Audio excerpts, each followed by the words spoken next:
Hi, I'm so happy you're here. You are gonna love today's video. So what I want you to do, this is a little bit different than what we've done in the past. I want you to look at the different food groups that were put out, and I want you to look at and feel into which one your body is guiding you to, which one did your eye directly go to, and write it down.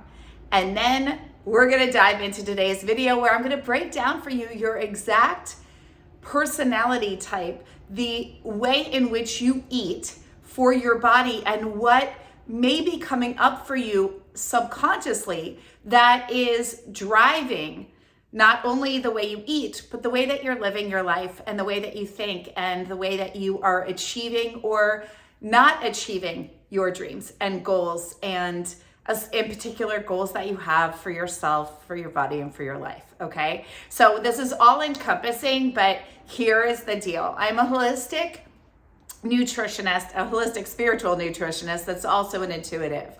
I have a background in fitness. I'm a master hypnotherapist, and I specialize in reprogramming the subconscious mind.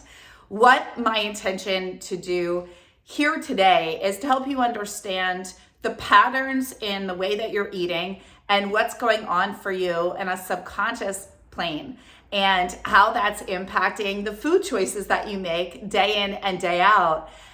You're gonna be blown away. Most are. I have an entire book around this called Eat Right for Your Archetype. It's on Amazon. I'll link it below. But for the purpose of today's video, I'm gonna share with you exactly which archetype you're guided to, which one you relate to. And what I want to hear from you in the comments is, once I do, tell me in the comments below which archetype you are, right? And I'm going to explain to you which ones they are, and they will be time-stamped below. But there is the nurturer, the avoider, the rebel, and the perfectionist. I'm going to tell you exactly which food correlates with which one and why, and also the different personality traits and subconscious beliefs that go along with that archetype. And I want to hear, does it relate to you? Did this reading around your eating archetype, did it correspond with the food that you chose, and do you feel that it spoke to you? So let me know in the comments below, and let's dive into today's video. If you see me looking down at all, it is just because I have them broken down, and I want to make sure that I cover everything here today with you. So the first food group, if you chose the chips, then you are the rebel. And let me explain what that was. By the way, in the food groupings, what you saw was chocolate, brownies, cereal, potato chips, and salad. Okay? So the rebel, this archetype is the person that goes in and all in for diet. So what that means is when they start a diet, they're like, I'm all in, and they're very extremist. It's an all or nothing mentality, which causes her to rebel.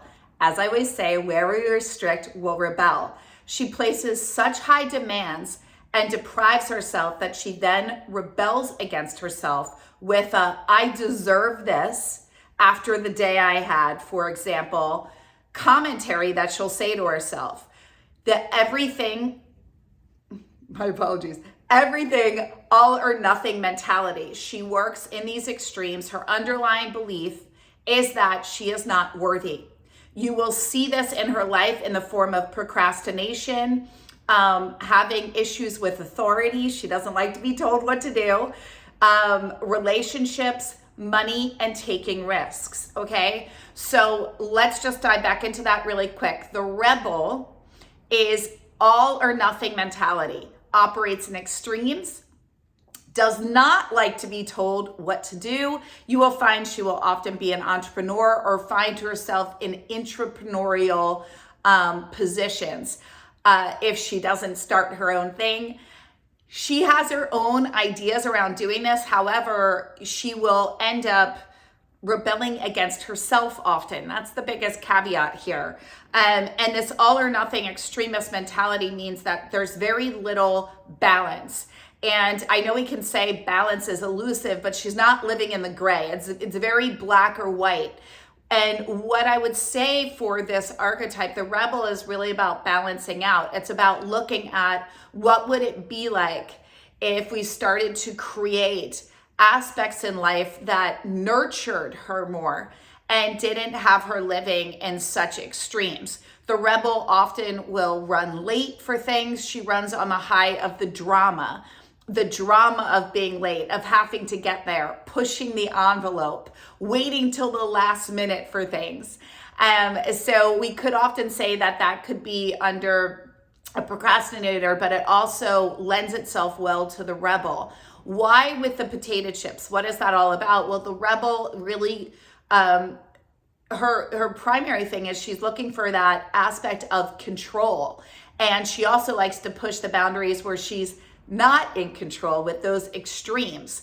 And it's not being in control, pushing herself. So for an example, the rebel will lose weight quite quickly, go all in on a diet, but then she'll gain it back just as fast.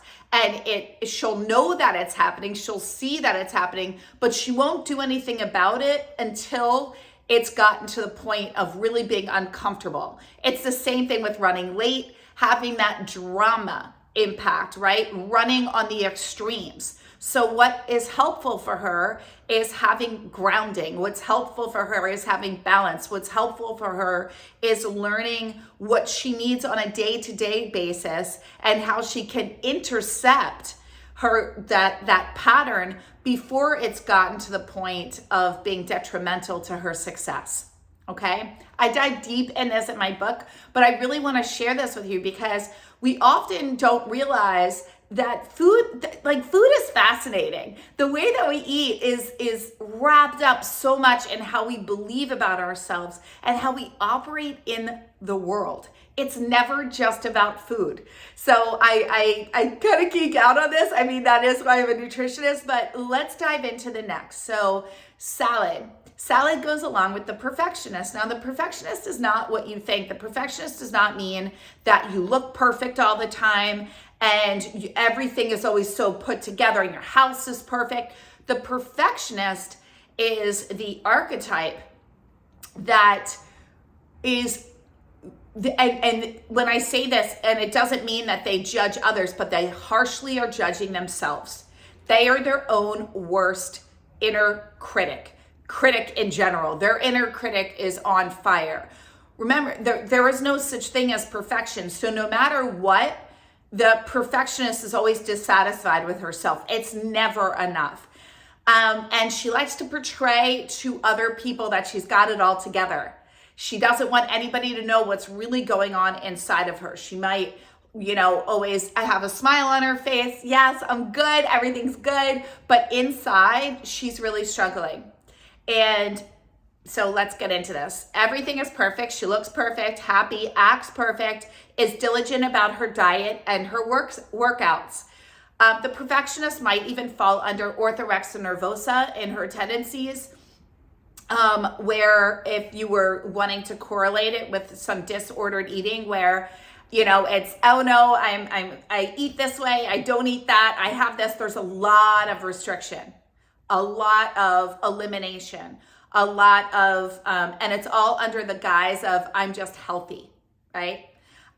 She has everything in order, but she binges.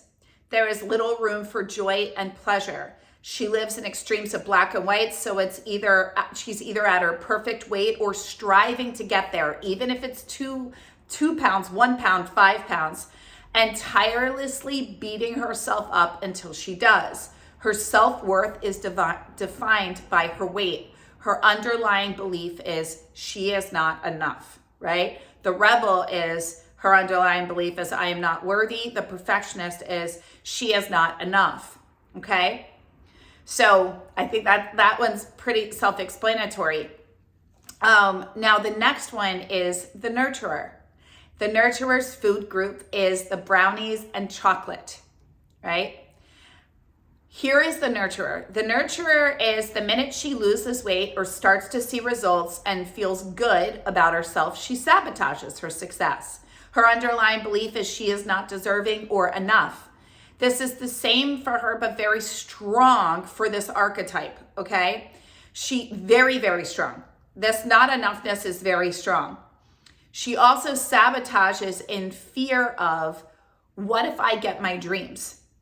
And also the then what mentality. If I get this, then what? Then I actually have to show up and play a bigger game in life. Then what if I fail? Then what if it won't work for me? What if? There's a lot of future tripping with the nurturer. She is caught in a cycle she's experienced most of her life of playing small and not playing big. She keeps it safe even though she can't stand it. She stays in her comfort zone even though from the outside she's always looking, going, I want more in my life. I want a bigger game. I want more for myself. But she's really stuck at that status quo.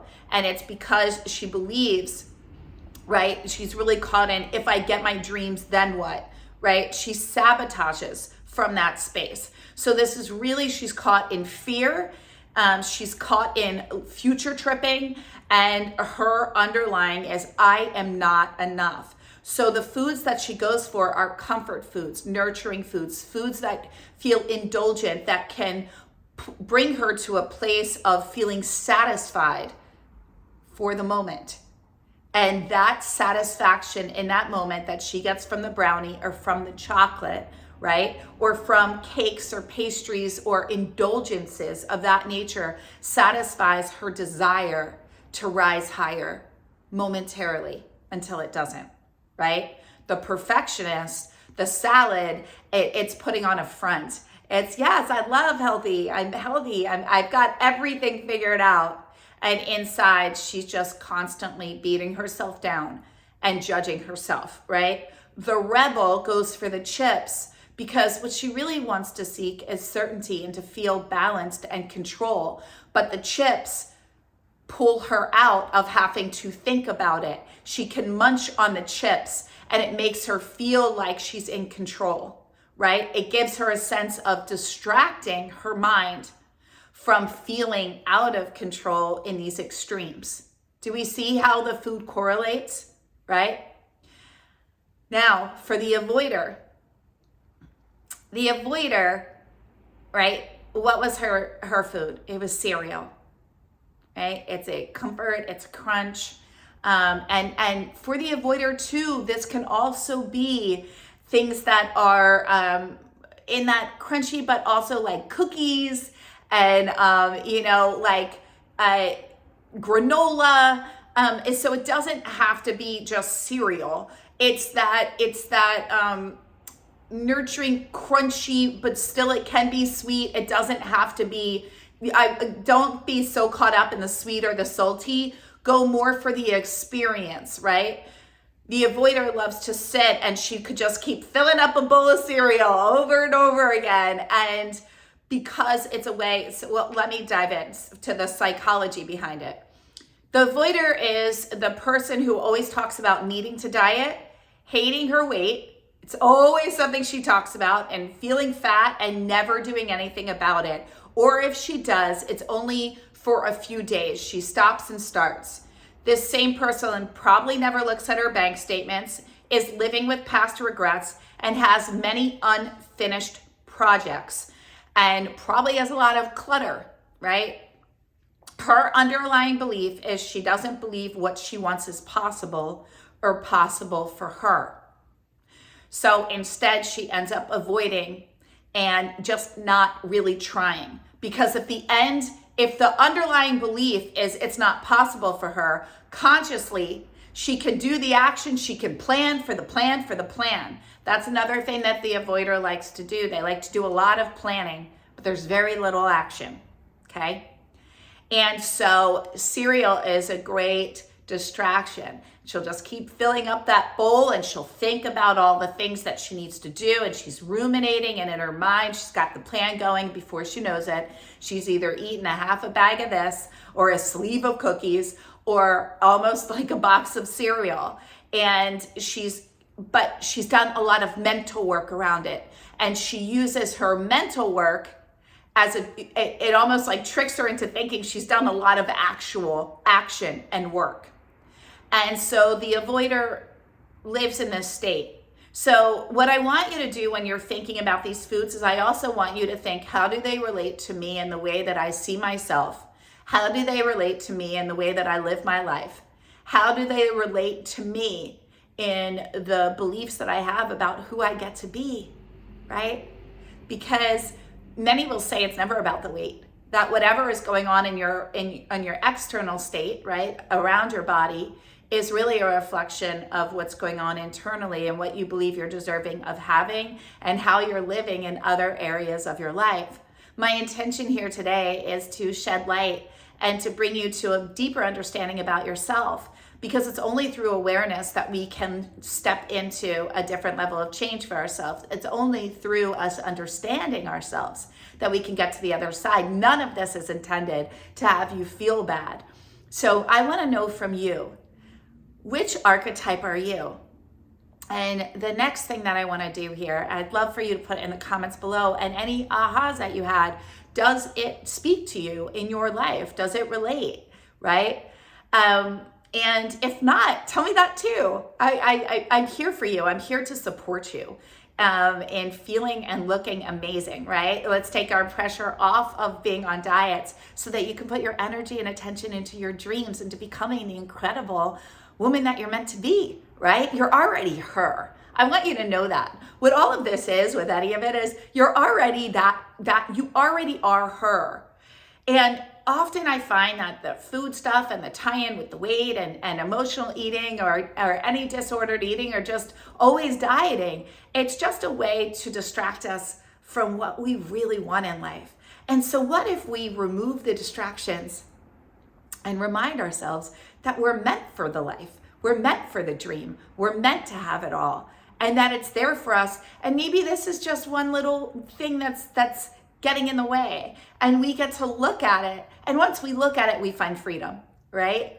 So for the avoider, what I would love to tell you today is what you've been avoiding. Instead of doing the planning up here, I want you to take one action.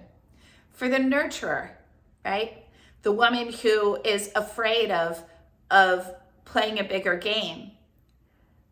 What if you allowed yourself for today to imagine that you have that life? How would you eat then? What would you say then? What would you think then? What would it mean if you got your dreams and then you got to be happy? How could that be for you? What would that feel like? I want you to journal around that. And the journal prompt is, what is it I really want? And what if I get my dreams? Then what? We want to go under the hood for what's the real fear there, right? What's my fear? For the perfectionist, I want you to go stand in front of the mirror, and every day from this day forward, I want you to repeat in front of the mirror while looking deep within your own eyes. And you're going to say, I love you. I accept you. I am you. I love you. I accept you. I am you. And I'm here for you. You really take that in as you look deep within your own eyes, and you want to repeat this every day 20 times for the next 40 days. Next, for the rebel, the all or nothing, I want you to look at how can you ground yourself into the energy of what would it be like to create balance for me? And just looking at, instead of going from this extremes, what would it be like for me to find that space where I feel and get to know that I don't have to operate in extremes in order to feel or in order to get what I want, right? That we get to get out of that pattern and know that every day we can feel good, right? We don't need to get it and then lose it. Every day we can feel good. So what is one way that you could ground in today? One of the things that I love to do for my clients is tell them, wherever you are, just stand outside and put your feet in the earth. If it's really cold where you are, then I would love for you to sit. And I want you to imagine your root chakra at the base of your spine, this kind of burnt red, and just going into the ground with these beautiful roots, grounding you in, coming out the bottom of your sit bone if you're sitting, or standing, coming out the bottoms of your feet and grounding you into the earth, and repeating that you're grounded, that you've got this, that it feels good It feels good to depend on you. It feels good to trust yourself. And you're gonna wrap your arms around yourself and you're gonna imagine those roots going through and you're gonna say, I trust you and I love you. See, we wanna start working with the rebel that you can trust yourself to follow through and stay committed to you. And that's a beautiful thing. So it's never just about the food. It's never just about our weight. It's always the internal state.